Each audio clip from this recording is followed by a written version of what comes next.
Olá, sejam todos muito bem-vindos, direto do Estúdio Sigma, a mais um podcast do Concedaia, é o Poddaia, do Concedaia, que é o Conselho Empresarial para o Distrito Agroindustrial de Anápolis. Meu nome é José Aurélio Mendes, sou jornalista e hoje tenho o prazer de receber aqui personalidades do mundo econômico e do mundo jurídico.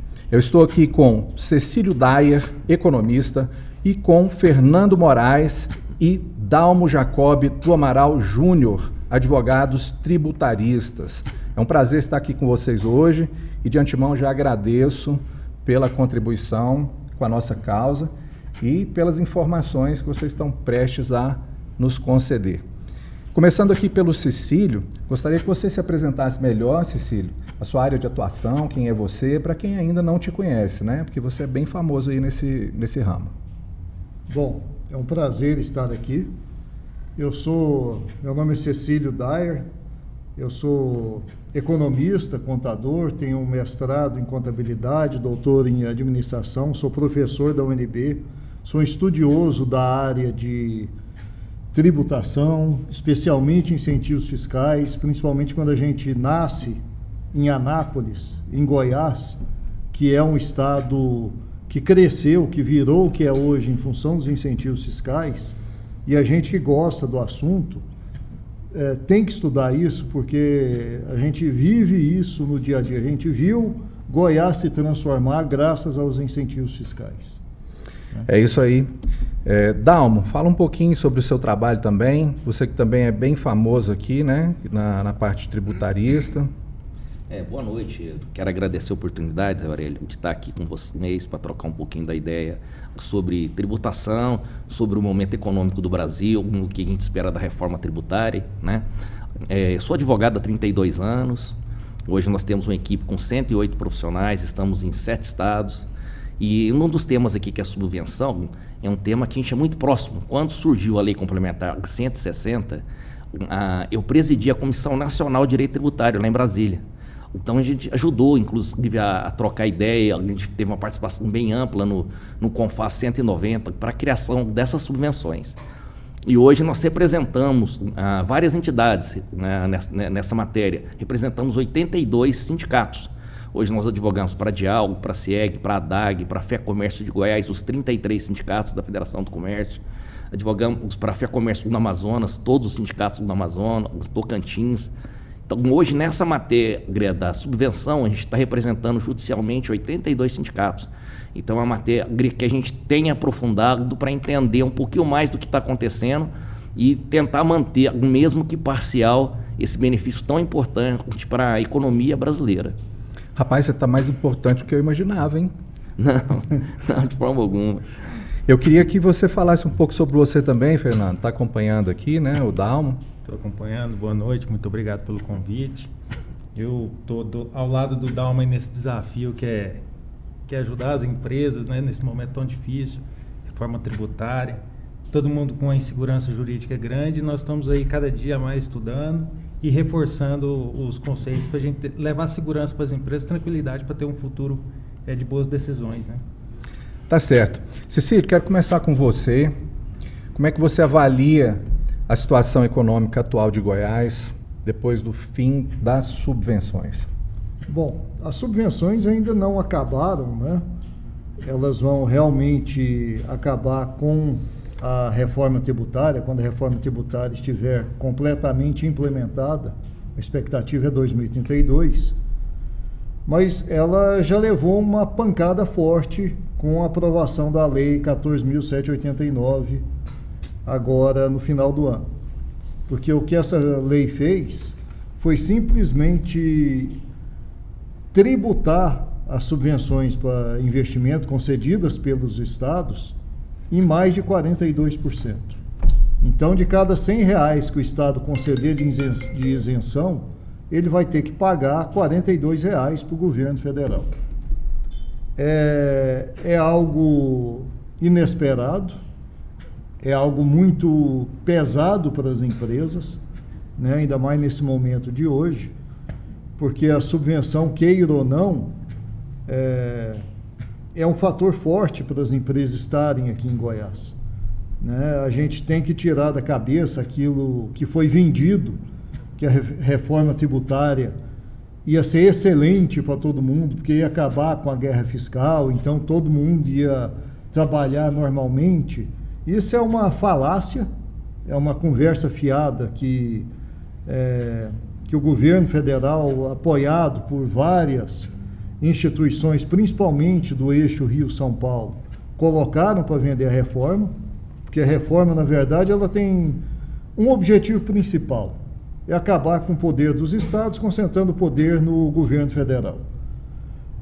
Em segundo lugar, quando ela tira o poder dos estados de tributar, ela simplesmente não permite que os estados possam fazer sua própria política econômica de atração de investimentos. Então, hoje a gente vive isso aqui, igual eu falei, a gente que está em Goiás, que nasceu em Goiás, que viu isso aqui crescer, isso aqui era uma roça, Anápolis tinha cerealista, que eram as indústrias que tinham aqui, né? E com os incentivos fiscais a gente viu isso aqui se transformar. Isso aqui hoje é um segundo maior polo farmacêutico. E quando a gente fala de subvenção, a gente está falando de incentivo fiscal. A gente está falando de incentivo fiscal, né? E a subvenção, a gente trata a subvenção para investimento porque houve uma certa discussão sobre se o governo federal teria direito a cobrar imposto sobre esse incentivo ou não. Isso aí foi pacificado em 2017 com a Lei 160. Né? Então, as empresas viveram um período relativamente tranquilo até agora. Com a mudança na legislação, acabou. O fato é que as empresas em Goiás começarão a pagar quase 42% de imposto em cima daquilo que ela receber de incentivo fiscal. Então, o que é que faz uma empresa vir para cá, se não for o incentivo fiscal? Qual que é o motivo? Porque o mercado consumidor tem em São Paulo. A matéria-prima não está aqui, muito pouco. Tirando o agronegócio, a maior parte vem de São Paulo, vem de Minas.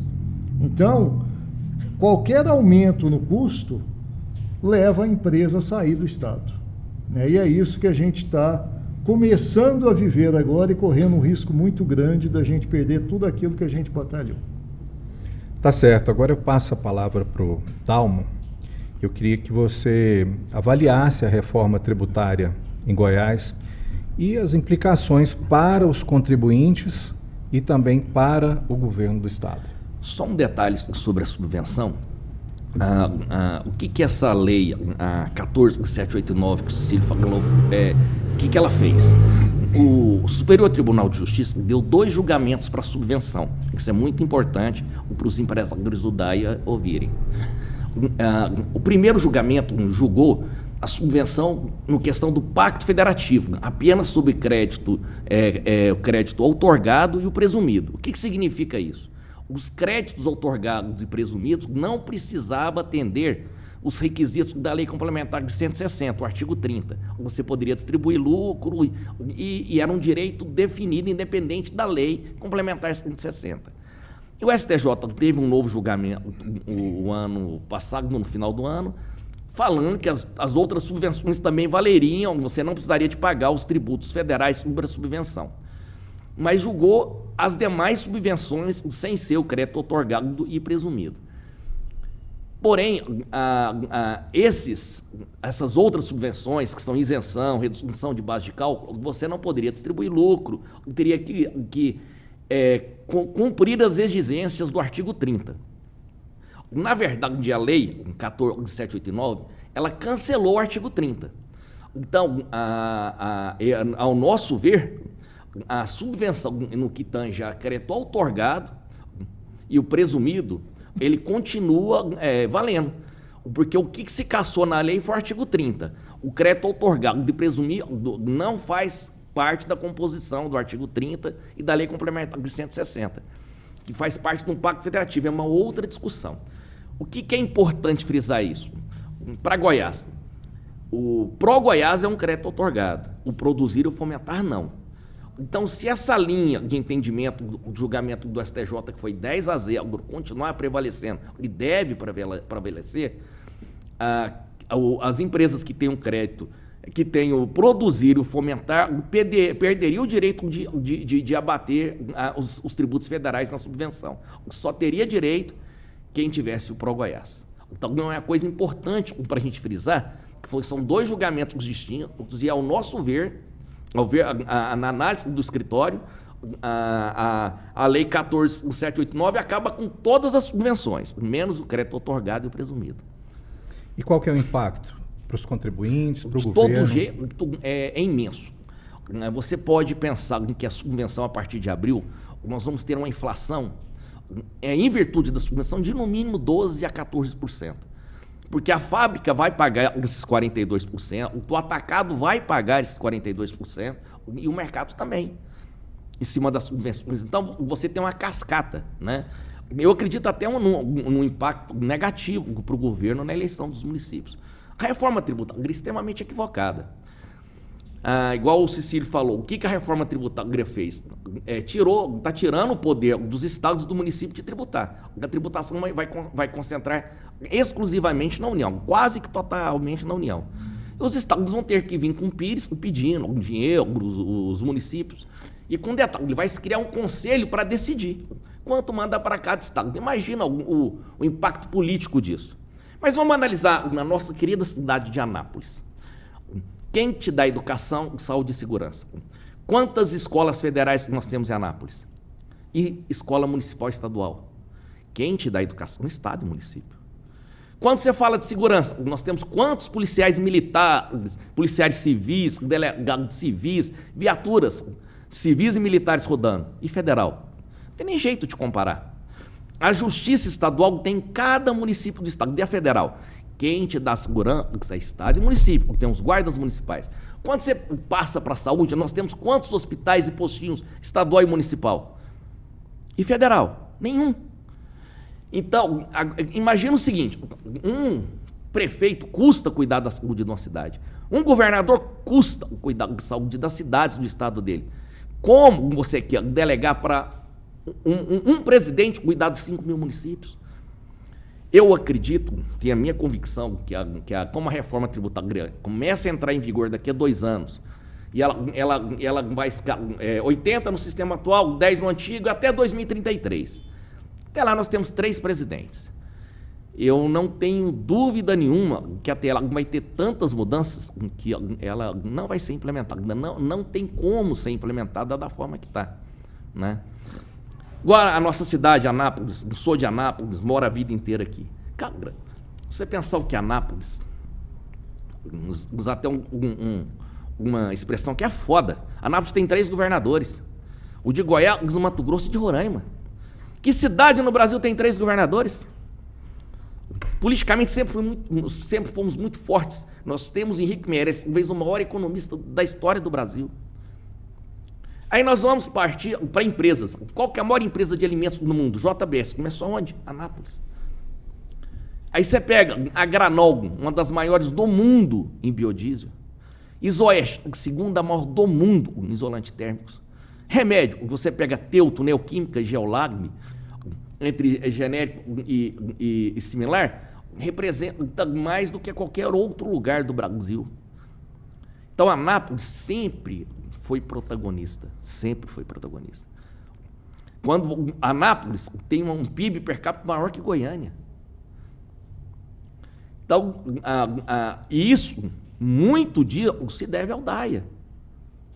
O que faz os grandes empresários continuarem morando aqui, né? Então, a reforma tributária, eu acho ela extremamente equivocada da forma que está sendo conduzida, concentrando o poder na mão de um presidente que vai ser um imperador. Sem dúvida nenhuma. O recurso vai todo lá. Imagina, ele vai nomear 27 conselheiros. Cada estado. Agora imagina, como o Centro-Oeste vai brigar com 4 votos em frente ao Nordeste. Então, eu acredito que esse aqui, que ele é tão grande, vai trazer tantas consequências, vai ter tantas mudanças, que eu não tenho a menor dúvida vamos ter várias alterações. Agora, a nossa briga nesse momento para os sindicatos é manter a subvenção no que tange ao crédito outorgado e presumido. Eu acredito que nós vamos conseguir manter com algumas medidas judiciais para causar um impacto menor na subvenção. Mesmo assim, o impacto de todo jeito é grande. Nas demais subvenções, isenção, a redução de alíquota, e até imunidade, morreu. Né? A lei matou. Mas a gente ainda temos a chance de manter, não é nem recuperar, manter o crédito presumido e o crédito outorgado. Cecílio, é a sua opinião também? Concorda?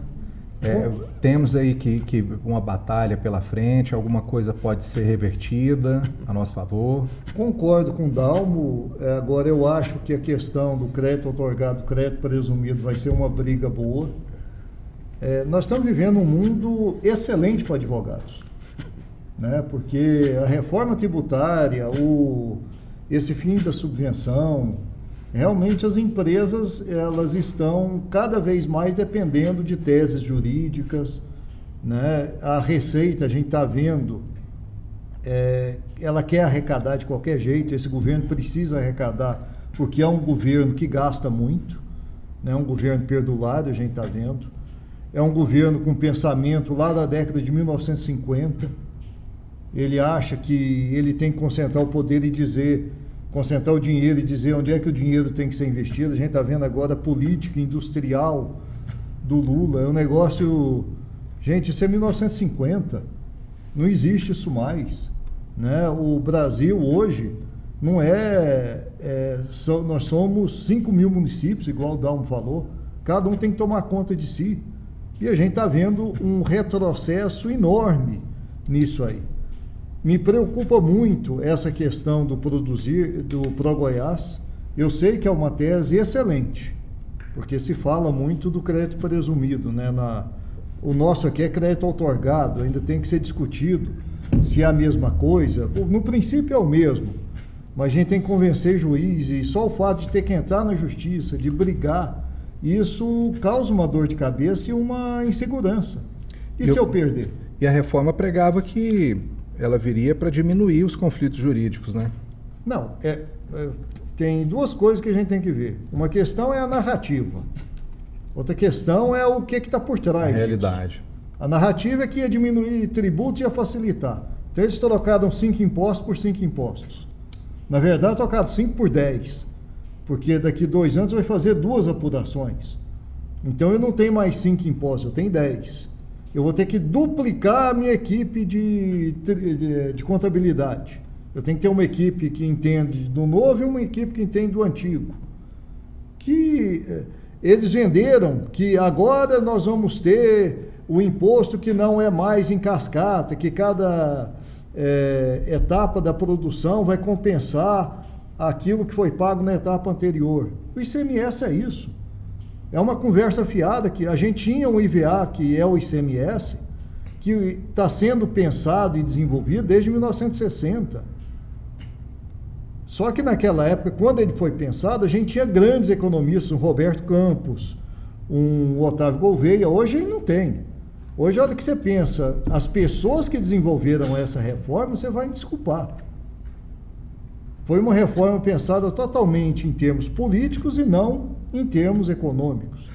E a gente está vendo um monstro sendo gerado, a reforma está pronta, agora eles vão divulgar a legislação complementar que vai vir aí, que é o que vai fazer a reforma realmente sair do papel, e é um desastre. Eu vejo a reforma como um desastre. Você que é economista estudioso, né? Que tipo de tributação, que economia funciona bem, ao seu ver, no mundo, que a gente poderia estar adaptando e implementando aqui no Brasil, ao invés de reinventar a roda e trazer todas essas complicações? Não, aqui no Brasil não se tributa renda, né? Se tributa muito consumo. Então, começa aí essa questão. O IVA é muito utilizado no mundo inteiro. Agora, não dá para comparar um país da Europa com o Brasil. O Brasil, nós temos 27 países aqui dentro, que cada estado é um país. Então falar nosso IVA, porque na Europa utiliza, tá? Mas cada estado, cada país da Europa é do tamanho do Brasil. Né? Nós éramos, né, uma federação, passamos a ser uma república com 230 milhões de habitantes, não tem como. A gente pega Estados Unidos, tem IVA? Tem IVA. Cada estado define o seu IVA, mas cada estado também tem o seu imposto de renda, cada estado tem o seu... a sua legislação tributária. E cada estado é livre para fazer guerra fiscal, porque guerra fiscal é uma falácia que isso é ruim. Isso é excelente, porque isso provoca a concorrência entre os estados e permite que cada estado que tem mais capacidade se desenvolva. Né? Por que a guerra fiscal está beneficiando? Não, por que as empresas vieram para Goiás, mas poucas foram para o Tocantins? Porque tem mais coisa além da simples tributação aqui. Né? A gente tem a questão da logística, a gente tem a questão de infraestrutura, mas isso sozinho não dá conta. Se for depender só de logística e infraestrutura, a gente não vai para frente. Né? Então, a tributação, o ICMS era um excelente IVA. São 60 anos sendo desenvolvido. Né? Ele vem sendo desenvolvido ao longo do tempo. Agora a gente pega um IVA novo, que ninguém sabe o que vai ser, e vai começar do zero. É terrível isso. É terrível. Ô, Dalmo, o fim das subvenções, ela afeta a economia goiana, mas afeta também as demais economias do estado. Como é que você vê isso? Goiás vai sair mais prejudicado do que outros estados com essa nova legislação, com esse fim das subvenções? Com certeza. E eu concordo com o Cecílio. A guerra fiscal, ela é salutar. A guerra fiscal é para equilibrar. Se não tivesse desses benefícios aqui em Manaus, os 230 milhões do brasileiro, 150 estaria morando no Rio, São Paulo, e aqui não teria desenvolvido nada. Se nós não tivéssemos trazido a capital Brasília para o centro do país. Então, na verdade, a guerra fiscal é para equilibrar o jogo. Porque senão você vai produzir onde tem um consumo só. Então, a guerra fiscal, ela é salutar. Olha esse dado aqui, Zé Aurélio, eu vou te mostrar, senão parece mentira. Em uma semana de 2022, aqui, ó, na época que eu ainda estava na Comissão de Direito Tributário, então aqui no dia 11 de abril ao dia 14 de abril, nós tivemos 75 alterações de ICMS. É muito? É. Mas nós tivemos 9.000 alterações federais. E uma alteração de 803.000 alterações de pauta fiscal. E não é exclusivo dessa semana. Se você pega uma semana anterior, 14.000 leis federais. Então, por isso que eu falo, o que tem hoje na reforma tributária, até 2032, 2033 é uma outra história. Só as leis complementares que vêm agora vai alterar tudo. Agora imagina, não existe profissão mais difícil no mundo do que ser contador no Brasil. Imagina como um contador é possível acompanhar essas alterações. Como é que é possível trabalhar? E agora com duas legislações vigentes ao mesmo tempo, completamente distintas. Sabe como é que a gente faz o escritório para ter um pouquinho de competitividade? Nós temos 78 advogados. É uma equipe de advogado por tributo. Então você tem lá 4, 5 para um tributo, 4, 5 para o outro tributo, para que consiga acertar um pouco mais. Agora imagina ser contador no Brasil nessa situação. Cresci vendo isso aí, meu pai é contador. E outra coisa, e aí você vê um 6-5 no Supremo. Quem estava certo? O contador que te mandou pagar ou o contador que te falou para não pagar? O contador que te mandou pagar, se o outro ganha, você quebrou minha empresa que você me fez pagar aqui 4 anos que eu não devia.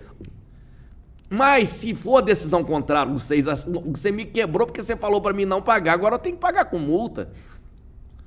É isso aí. São decisões dificílimas. A contabilidade no Brasil é dificílima. O Goiás vai ser prejudicado, está sendo prejudicado. Só que eu tenho convicção que vamos ter alterações, e não vai ficar dessa forma. Porque a reforma tributária foi jogada sem ninguém ler, sem ninguém ver, pá, jogou e aprovou. Nas leis complementares já vai conseguir ter um pouco mais de lógica, mas não tem cabimento.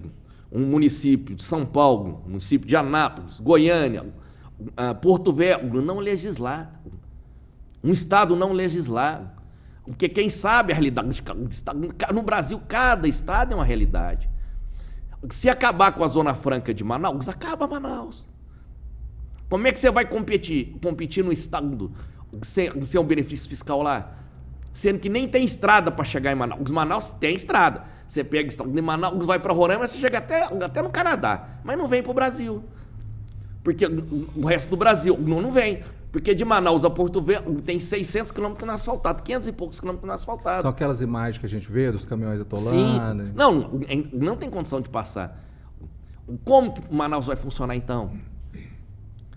Ou será que o Rio São Paulo quer que novamente vai todo mundo para lá, lotar o local, sendo que a comida está aqui? Então é complicado. A reforma tributária foi muito mal conduzida, muito mal pensada. Na verdade, foi mais para falar. Fizemos. E realmente eu acredito que o bom senso agora nas leis complementares consiga fazer as adequações. E como você tem 14 mil mudanças em poucos dias no Brasil, na hora que a reforma tributária vai continuar as mudanças. Não vai ficar essa tragédia, né? E eu gosto muito da tributação americana, porque lá é o inverso daqui, estão querendo colocar aqui. Lá o município arrecada muito, o Estado arrecada bem e a União menos. Isso, porque quem sabe dos problemas do município é o município. Depois quem sabe mais é o Estado. A União, imagina o tamanho do Brasil, o tamanho dos Estados Unidos. Então lá, quem arrecada mais é o município. Depois o Estado, depois a União. Aqui não, vai tudo para a União. Ora, como uma cabeça, mesmo com toda a assessoria, vai controlar 5 mil e tantos municípios. Não era melhor ao contrário? Outra coisa. Vamos pensar em recurso público. Você mora num bairro sem asfalto. Aí a União te joga recursos para fazer um asfalto do São Rizal. Você está feliz, porque o dinheiro não é seu, da União, você não manda para o seu bairro, vai mandar para outra cidade, vai mandar para outro local. Não existe nem cobrança da população, porque você está ganhando aquele asfalto. O dinheiro é do Brasil. Mas se a arrecadação for do município, for sua, do seu suor, você vai falar, eu quero aqui, mas eu quero bem feito. Porque só pode aplicar em Anápolis. Ninguém está te dando nada, é conquistado pela cidade, o recurso, o imposto. Quando você conquista, ele é seu. Agora, quando vem da União, não é dado. Então, eu acho que teria que ser uma inversão. Teria que ter fortalecido os municípios, os estados, antes de fortalecer a União. Dalmo, uma coisa aqui que vai acontecer, na hora que você tiver que defender alguém contra alguma espécie de tributação, você tem que ir para Brasília, vai entrar na fila com mais 5 mil municípios. Nossa. Imagina a fila do administrativo. Se o judicial já é lento, e o administrativo, como é que vai ser isso? A Receita Federal não, que vai... Eu quero entender o seguinte, o que vão fazer com os procuradores municipais, os procuradores federais, o fiscal estadual, o fiscal municipal, o procurador municipal? Para que a gente precisa da Cefaz? Para que vai precisar de vereador? Se ele só vai ser um gestor, não tem que aprovar nada. Não tem recurso. Não tem orçamento para ser aprovado. Você só vai gerir recurso, você não aprova nada. Na verdade, você vai eliminar uma série de situações, uma série de profissões, né? E vai concentrar num cara que não vai conhecer o país, véio. Independente de quem for o presidente, por mais bem intencionado que ele seja. Imagina o foco de corrupção de 27 cabeças para definir para onde vai o dinheiro. Vai ser um poder muito maior do que um ministro do Supremo. Como você falou, vai ser o imperador, né? Não, os 27 indicados, para onde vai o dinheiro? E quem são esses 27 indicados? Não, e outra coisa, uma coisa importante. Hoje, a arrecadação da União, ela não é proporcional. Se você pega Piauí e Santa Catarina, que eu tenho alguma outra palestra que usei como exemplo. Santa Catarina arrecada 4,4 vezes mais que o Piauí. E o Piauí recebe mais recursos que Santa Catarina. Mas tudo bem, Santa Catarina tem o imposto dela lá. Não existe um parâmetro dessa distribuição. É do jeito que eu quiser. Igual quando foi votada nessa lei da subvenção, todos os deputados que votaram a favor tiveram emendas de, no mínimo, 5 milhões. Todos. E aberto, claro, na imprensa, nada escondido. E todos que votaram contra não teve. Então, você cria algumas situações muito complicadas. O recurso está no município, é muito mais vigiado. Você vai vigiar o dinheiro que você está produzindo aqui, com o prefeito que está aqui, com os vereadores que estão aqui. Como você vai saber que dinheiro que está lá na União? Como que foi e vai? Então, é muito equivocado dessa linha, né? Igual eu falei, quem te dá saúde, educação e segurança é município e Estado. A União não te dá. E vai continuar sem saber te dar. E como é que fica a cabeça do empresário? O que ele tem que saber? O que ele tem que ir atrás? Porque eu acredito que seja um momento de muita apreensão, para não dizer desespero, né? Para saber como é que vai ser a vida dele daqui para frente. Não, é difícil, porque se a gente que estuda isso está perdido, a gente não sabe o que dizer para o empresário, né? A gente não sabe o que escrever para analisar. Né? E eu, como a minha formação é de economista, uma das coisas que a gente aprende em economia é que a longo prazo todos nós estaremos mortos. Então, concordo com o Dalmo, vai ter mudança? Vai. Quem vai estar vivo para ver essa mudança? Né? Aqui no Brasil, empreender é um desafio enorme, está sendo cada vez maior. E com essa sanha arrecadatória que a gente está vendo, é algo ruim, porque quanto mais dinheiro vai para a União, pior é, porque se o dinheiro fica no bolso do empresário e ele reinveste, o país cresce. Né? Uma coisa que é muito discutida, e a meu ver discutida erroneamente, o agronegócio tem muito incentivo, nós temos que taxar o agronegócio. O agronegócio leva o país há vários anos e ele tem esse desenvolvimento todo porque sobra dinheiro para ele. A hora que ele tem muito incentivo, e tem mesmo, e tem que ter, porque ele que está alimentando a gente e o resto do mundo, o dinheiro que fica no bolso do empresário é reinvestido no negócio. E a população inteira ganha. Ao passo que todo o dinheiro de tributação que a gente manda para Brasília, e aí vira uma discussão, o que eles estão fazendo com o meu dinheiro? Se eu fosse catarinense, eu ia querer saber por que meu dinheiro está no Piauí. Nada contra o Piauí, sim, mas... Lógico que não. Extremos, né? Exato.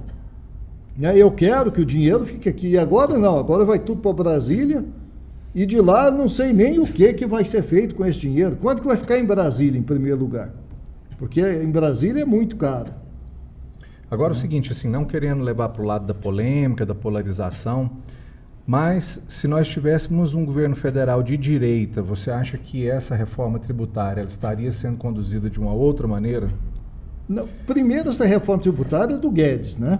O Guedes começou a levar essa reforma tributária lá. Então, nós não precisamos de um governo, eu não acho que nem de direita nem de esquerda, eu acho que a gente precisa de um pensamento mais liberal.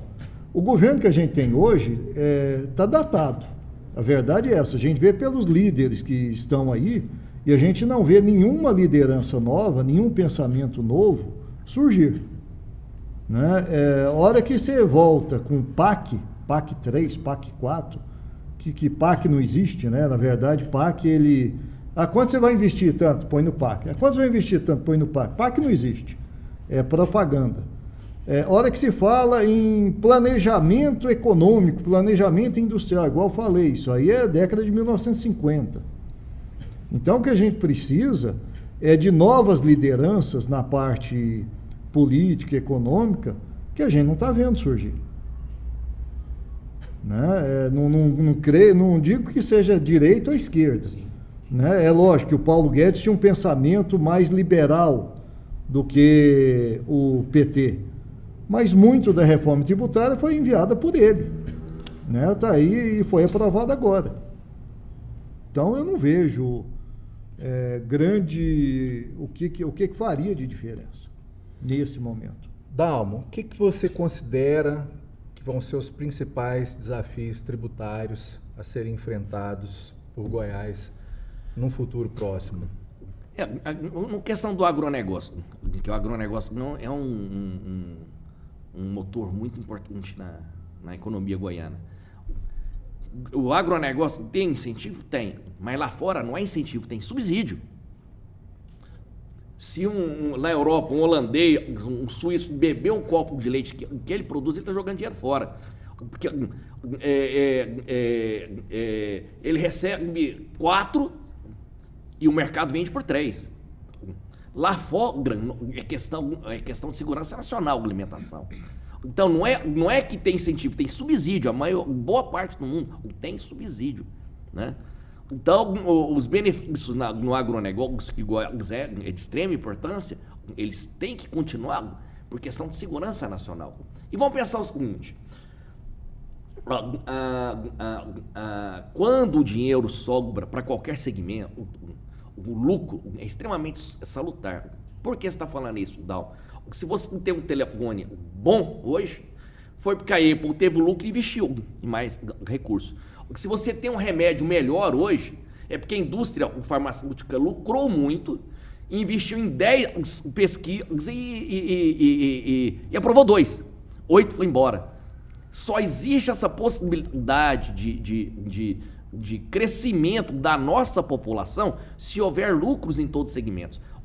Presta atenção, os nossos avós, o homem mais rico na época dos nossos avós vivia infinitamente pior do que uma pessoa simples que não tem um rendimento grande. Hoje o cara tem energia, tem água quente para tomar banho, tem um celular, tem a televisão a casa. Se quiser, vai a mãe, pega um Uber ou pega um coletivo. Os nossos avós poderiam ter o dinheiro que for para ir ver a mãe, ele tinha que ir de mula. Ele não tinha água quente, não tinha remédio básico, não tinha nada. Isso só ocorreu porque teve lucro. O mundo, ele foi o mesmo, quase o mesmo, desde antes um pouco de Jesus até 1500. E foi o mesmo de 1500 a 1800. O mundo só passou a evoluir para toda a população do mundo, tudo, depois que passou a ter lucro. Porque é só com lucro que você tem condição de investir. Incentiva a pessoa a mexer. Não é só incentivo, você só consegue crescer se tiver lucro. Você só consegue melhorar a sua atividade se tiver lucro. Você só consegue fazer uma televisão smart se você tiver lucro e criar essa televisão. E na hora que alguém tem esse lucro, toda a população do mundo ganha. Ah, mas ele está tendo lucro muito bom. Tá. Mas olha bem, ele não come muito melhor que você, não viaja muito melhor. O lucro acaba que não fica para ele, vai para emprego, vai para geração de renda, vai para tributo, vai para melhor da qualidade de vida do mundo. Você tem que pensar o lado social? Tem, sempre. Mas você só melhora o lado social se você não tiver condição de melhorar as condições de vida das pessoas, com remédios mais baratos, com melhores remédios, com melhor medicina, com melhor telefone, com melhor lazer na televisão, com o Uber funcionando. Então, a sociedade ela cresce como um todo. Imagina, se não tem lucro, não tem remédio, não melhora remédio, não melhora a televisão, não melhora nada. Então, a questão do lucro ela é demonizada e é equivocado. O lucro beneficia a sociedade como um todo. Sempre beneficia a sociedade como um todo. Engraçado, eu vejo muito poucas pessoas falarem isso. Defender o lucro. Né?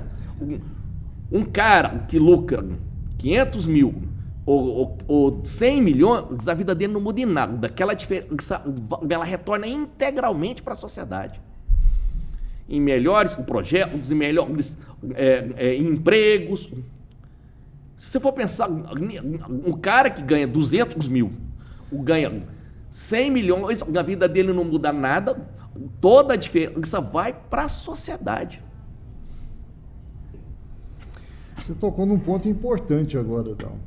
A questão da demonização do lucro. Na verdade, e isso a gente está vendo voltar, porque tinha diminuído, né, nesses 4 anos do governo Bolsonaro, mas agora nós estamos vendo um momento que está sendo fomentado, na verdade, porque a hora que você combate o lucro, na verdade você está estimulando a inveja, você está estimulando um pecado capital. Eu tenho inveja daquele fulano, então ele não pode ter aquilo. Porque a inveja é um pecado capital terrível, que leva toda a sociedade para o buraco. Né? E, ao mesmo tempo, o Estado concentra aquela benevolência de poder ser aquele que é o benfeitor. E, ao mesmo tempo, a gente escuta... há pouco tempo, eu estava ouvindo um discurso do Lula dizendo que quando a pessoa evolui um pouco, está mais rico, não vota nele. Então, que ele tem que contar com o voto dos pobres. Então, qual que é o interesse dele? Que todo mundo seja pobre. A vantagem do Lula é isso, que ele é muito honesto no que ele fala, né? Então, espontâneo. Ele fala aquilo que realmente ele pensa e aí você tira aquilo que ele pensa. A gente vê que situação que ficou a Argentina. A Argentina é a 3ª geração que não trabalha. Por quê? Porque vive de Bolsa Família. Eles têm a Bolsa Família deles lá. E vê a situação que eles chegaram. Para arrumar a Argentina hoje... Acho que precisa de uns 15 Milei. A situação é muito complicada. E se a gente não tomar cuidado, nós vamos para o mesmo caminho. Porque não é possível não estimular a economia privada, o lucro, permitir que as empresas trabalhem, que ganhem dinheiro. Né? Aproveitando aí, Cecílio, o que você considera que vão ser os principais desafios econômicos que Goiás vai enfrentar aí nesse futuro próximo? Bom, essa questão da retirada da arrecadação do Estado é um desafio não só para Goiás, mas como tirando o eixo Rio e São Paulo e os estados do Sul, as demais regiões vão sofrer muito, porque vão ficar de pires na mão em Brasília. O que atrairia uma empresa para cá, se não fosse imposto? O Goiás tem excelente logística, tá? Mas o consumo está onde? O consumo está em São Paulo. Então eu fabrico aqui, eu tenho todo o custo de trazer para cá, levar para lá. Eu não vou, eu fico lá. Uma vez eu ouvi um empresário falando numa palestra sobre incentivo fiscal, inclusive. Um empresário palestrante falou, não, fábrica é um caixote de concreto. Acabou o incentivo, eu tiro as coisas minhas que estão dentro do caixote e saio daqui. O caixote fica.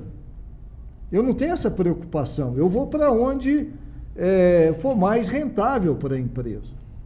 E é natural, nenhum empresário e nenhum de nós abre uma empresa para dar emprego para o cunhado. Eu sempre brinco com meus alunos. Ninguém abre empresa para dar emprego para o cunhado. Eu só abro a empresa porque eu vou ter lucro. Porque isso vai me permitir crescer, vai me permitir empregar mais. E todo mundo deveria querer trabalhar para uma empresa que desse lucro, porque aí o emprego dele está garantido.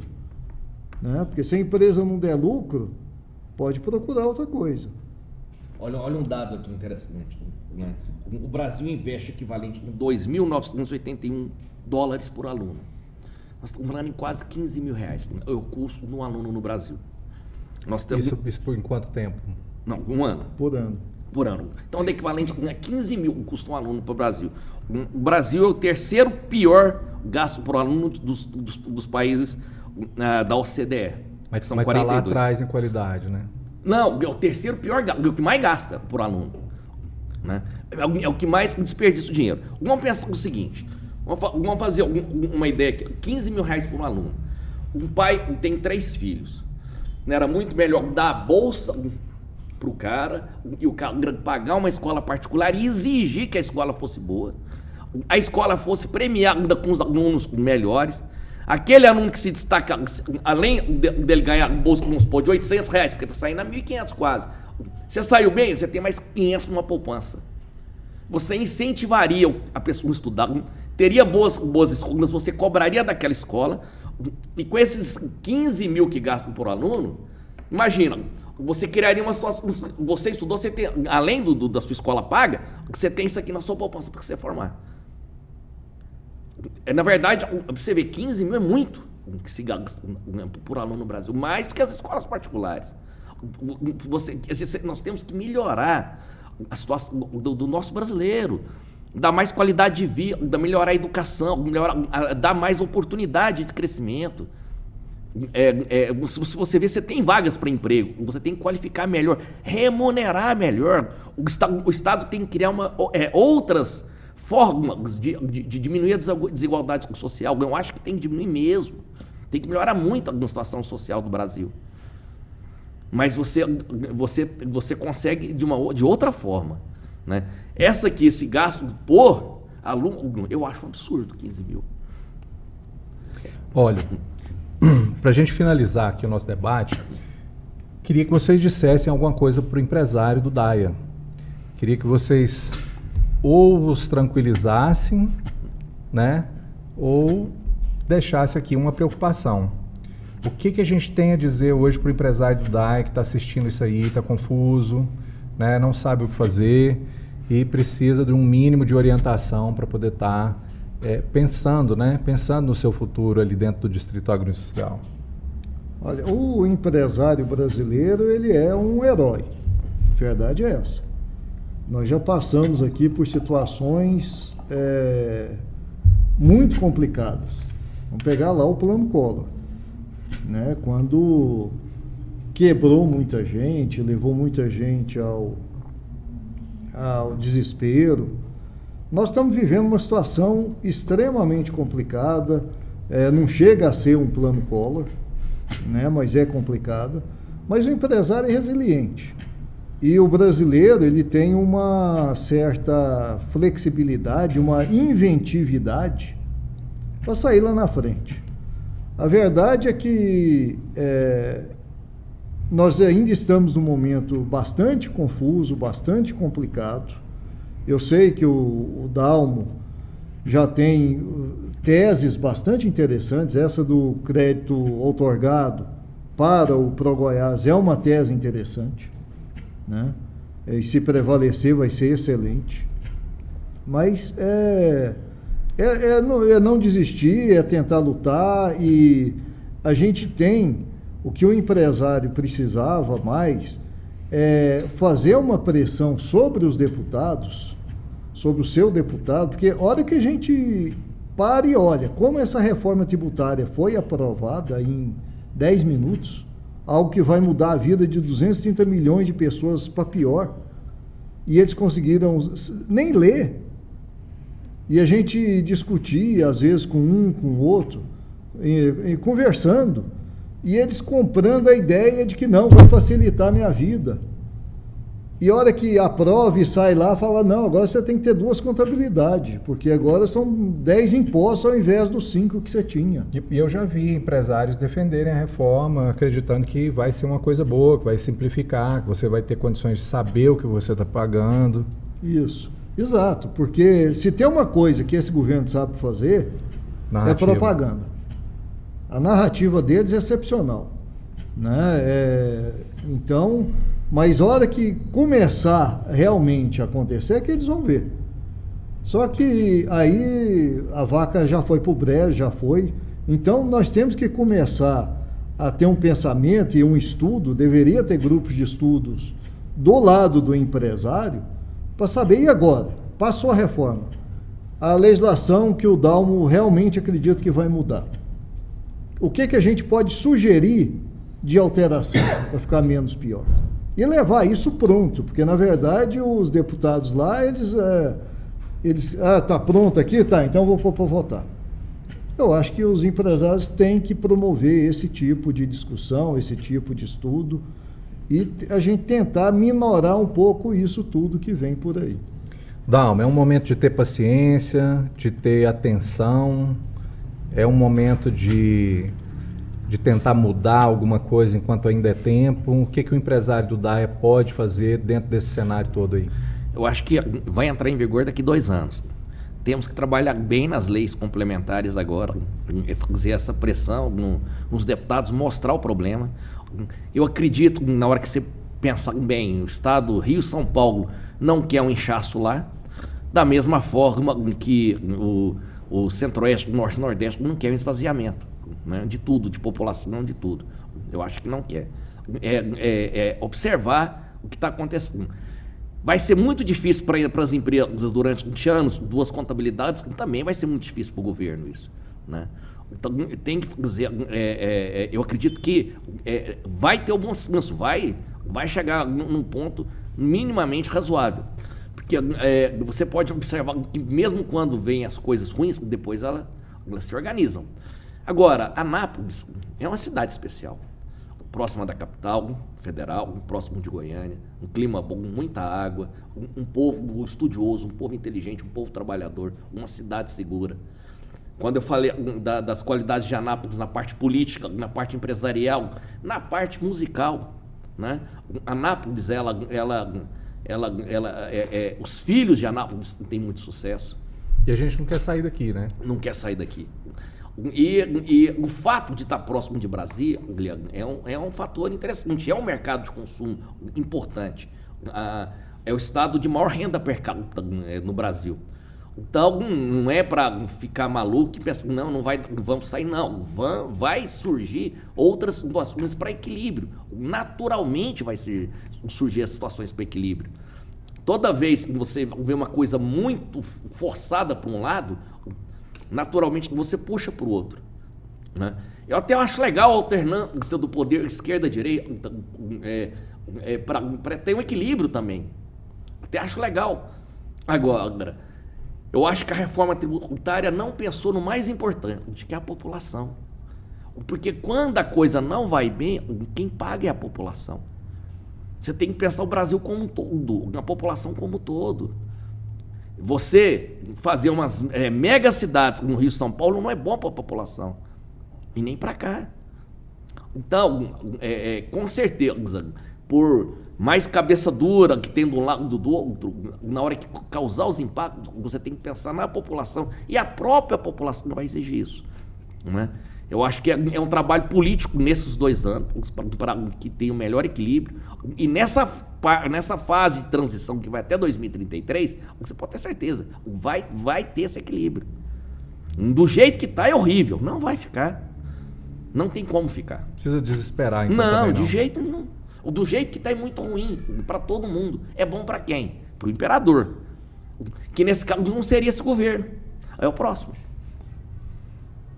Se você analisar, quem vai ter todo o poder, não é agora, quem entra em vigor daqui a 2 anos. Então, isso é bom para esse cara que foi eleito na próxima eleição. E será que é bom? Imagina a pressão, a cobrança. Imagina a cobrança de 5 mil cidades, cara. Então não é bom para ninguém. Quando não é bom para ninguém, você pode ter certeza que as coisas se ajeitam. Pode dar até guerra se não resolver, né? Cara, não é bom para ninguém. Quando não é bom vai para querer ninguém, separar do Brasil de novo. Quando não é bom para ninguém, você pode ter certeza que se ajeita. Pensa bem, é bom para quem? Nem para o fisco é. Vai lotar o fisco federal e vai acabar com o fisco estadual e municipal. Não é bom para ninguém. Não é bom para os procuradores. Não é bom para a justiça. Vai acumular tudo no federal. Vamos acabar com as fazendas públicas. Não é bom para ninguém. Bom, tenhamos então um pensamento positivo, trabalhemos, né, para que as coisas se ajeitem, né? Você mesmo mencionou aí a questão da legislação complementar, que vai vir para equilibrar o que quer que seja aí que esteja destoando, né, do todo. E quero agradecer muito a presença de vocês aqui, foi muito esclarecedor, né? Momentos de desespero também com essas informações, né? O empresário não fica satisfeito em saber que está se aproximando aí uma coisa que é no mínimo desconhecida, mas vocês trazem um pouco de luz aqui para a gente. Eu espero tê-los novamente aqui para estar debatendo à medida que as coisas forem acontecendo, forem se desenrolando, né? Novas informações. A gente vai precisar sim de advogados tributaristas, vamos precisar de economistas aqui para poder estar iluminando esse caminho que nós estamos trilhando aí e vamos continuar trilhando aí por alguns anos, né? Muito obrigado, Cecílio Dyer, economista. Muito obrigado também, Dalmo Jacob, do Amaral Júnior. E também a presença aqui, agradeço do Dr. Fernando Moraes, veio acompanhando aqui, né, o Dalmo. Muito obrigado mesmo por tudo que vocês trouxeram para a gente aqui de informação. Eu que agradeço a oportunidade, Zé. Muito obrigado. Pessoal, ficamos por aqui, mais um episódio do Pod Daia, que é o podcast do Concedaia, Conselho dos Empresários pelo Daia. Eu espero vocês no próximo episódio com mais gente interessante, mais assuntos interessantes para a gente estar trazendo aqui para o empresário do Daia e também para a população de Anápolis em geral. Até a próxima.